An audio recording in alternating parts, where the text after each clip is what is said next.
রাতের বেলা রাহুল সোফায় বসে টিভি দেখছে। এমন সময় রাহুলের বোন টিপ রাহুলের সামনে দিয়ে দরজার দিকে যাচ্ছিল। টিপকে বাহিরে যেতে দেখে রাহুল বলল, কিরে, এই সময় কোথায় যাচ্ছিস? এই তো দাদা, বাইরে যাচ্ছি। ঘরের মধ্যে একদম নেট কাজ করছে না। এই গ্রামে আসলে তো এরকম হবেই। আর তুই যে বাইরে যাচ্ছিস, তুই কি জানিস এখানে রাতের বেলা বড় বড় দাঁতওয়ালা রাক্ষস বের হয়? দাদা, তোকে না বলেছি আমাকে একদম ভয় দেখাবি না। এমন সময় তাদের দাদু সেখানে চলে আসে।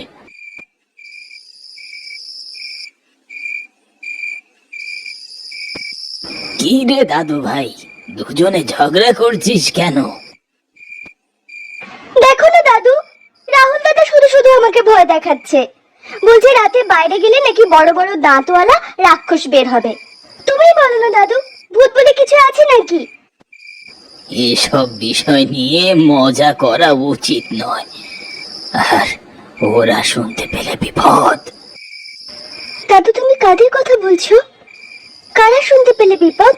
তুমি কি কখনো ভূত দেখেছো? তাহলে শোন, তোদের একটা ভয়ঙ্কর গল্প শোনাই, যা কিনা আমার সাথে ঘটেছিল।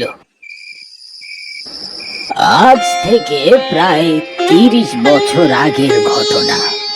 তখনকার সময় সবার বাড়িতে এরকম টিভি ছিল না। সিনেমা দেখতে হলে সবাইকে হাটখোলার সেই সিনেমা হলে যেতে হতো, যা এখন অনেক বড়। আগে এরকম ছিল না। সেই সময় আমি আর আমার এক বন্ধু, যার নাম ছিল দেবাশিস, আমরা দুজনে মিলে সিদ্ধান্ত নিলাম আমরা সিনেমা দেখতে যাব। দীপক, হাটকলার হলে নতুন একটা সিনেমা এসেছে, রাতের পাখি। সিনেমাটা নাকি ভীষণ হিট। চল, দেখতে যাবি? চল, কখন যাবি? রাত 9টায় যাব, তুই রেডি থাকিস। কিন্তু সিনেমা দেখতে হলে তো অনেক রাত হয়ে যাবে, এত রাতে বাড়ি ফিরবো কিভাবে? তুই একটা ভেতর ডিম, আমি আছি তো, কিসের ভয়? সেদিন ঠিক রাত 8টার দিকে আমরা দুজন বাড়ি থেকে বেরিয়ে পড়ি। আমাদের বাড়ি থেকে হাটখোলা অনেকটা পথ। যাই হোক, সময় মতো হলে পৌঁছে টিকিট কেটে দুজন সিনেমা দেখে ঠিক রাত 11:30টার দিকে হল থেকে বেরিয়ে পড়লাম। রাতের শো, তাই মানুষ অনেকটাই কম ছিল। হল থেকে বেরিয়ে দুজন হাঁটতে লাগলাম। গ্রামের রাস্তা, তার মধ্যে এতটা রাত, আশেপাশে কোনো গাড়ি বা কোনো মানুষের চিহ্ন পর্যন্ত নেই।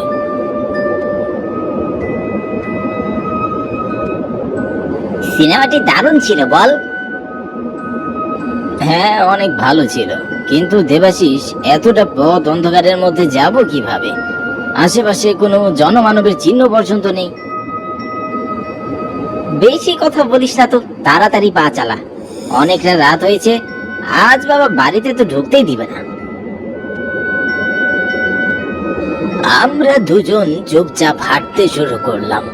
চারিদিকে অন্ধকারে ঘেরা, শুধু ঝিঝি পোকার ডাক কানে ভেসে আসছে, আর মাঝে মাঝে দূর থেকে শেয়ালের ডাক শোনা যাচ্ছে। আমার শুধু ভয় লাগছিল রাস্তার পাশের শ্মশান ঘাটটির কথা মনে করে। দেবাশিস, তোকে একটা কথা জিজ্ঞাসা করি? হ্যাঁ, বল।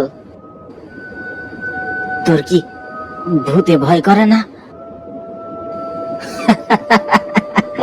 দীপক, তুই আমাকে হাসালি রে।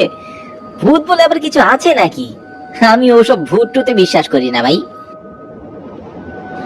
আমরা দুজন কথা বলতে বলতে এক সময় সেই শ্মশানের কাছে চলে এলাম।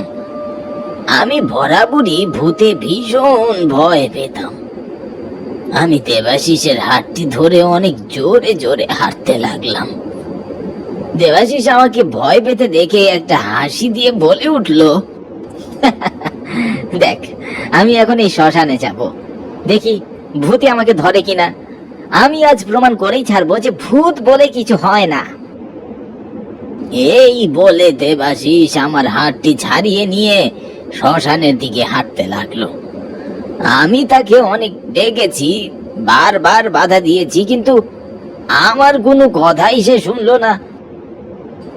দেবাশিস, এসব বিষয় নিয়ে একদম মজা করা ঠিক না। চল আয় বলছি, আয় আমরা বাড়ি ফিরে যাই। দেবাশিস এক সময় যেখানে মৃত মানুষদের পুরানো হয় সেখানে দাঁড়িয়ে আমাকে বলতে লাগলো, এই দেখ শ্মশানে আমি দাঁড়িয়ে আছি, কোথায় ভূত? আরে বোকা, ভূত বলে কিছু হয় না রে। দেবাশিস এতটুকু বলতেই আচমকা কোথা থেকে যেন একটা ঝোড়ো হাওয়া শুরু হলো। আকাশে কোনো মেঘ নেই, আচমকা এমন ঝোড়ো হাওয়া মোটেও স্বাভাবিক কোনো বিষয় নয়। একটু পরেই ঝড় আপনা আপনি থেমে গেল। ঝড় থেমে যাওয়ার পরে দেবাশিস আমার কাছে এসে বলে উঠলো, হ্যাঁ দীপক চল। এতটুকু বলেই দেবাশিস কেমন যেন একটা রোবটের মতো আমাকে পিছনে ফেলে জোরে জোরে হাঁটতে শুরু করলো। আমি পিছন থেকে তাকে অনেকবার ডাক দিলাম, কিন্তু সে তো আমার কোনো কথারই জবাব দিচ্ছিল না। দেবাশিস দাঁড়া একটু, আমাকে ফেলে কোথায় যাচ্ছিস? কিন্তু সে তো আমার কোনো কথারই জবাব না দিয়ে হেঁটেই যাচ্ছে।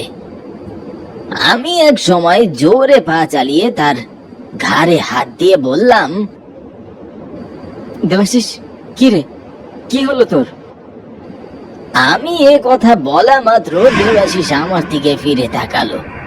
দেবাশিসের ওই রূপ আমি আমার সারা জীবনেও ভুলতে পারবো না। তার লাল লাল চোখ, মনে হচ্ছে চোখ দিয়ে রক্ত ঝরছে। পুরো চেহারার এমন অবস্থা যেন কোনো অশুভ ছায়া তার উপর ভর করেছে। সে আমার দিকে তাকিয়ে চিৎকার দিয়ে উঠল, কে দেবাশিস? আমি মল্লিকা। আমি ভয়ে আর এক মুহূর্ত নিজেকে সামলে রাখতে পারলাম না, সঙ্গে সঙ্গে জ্ঞান হারিয়ে ফেললাম।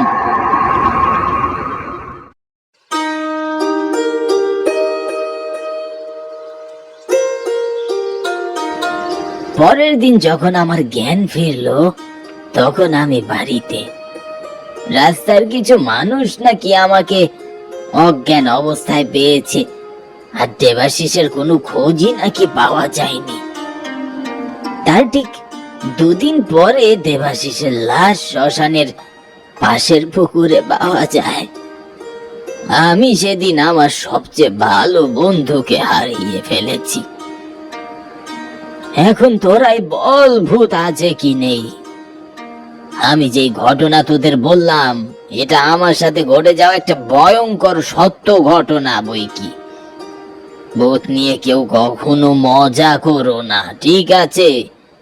তারা আছে, আর তারা আমাদের আশেপাশেই আছে।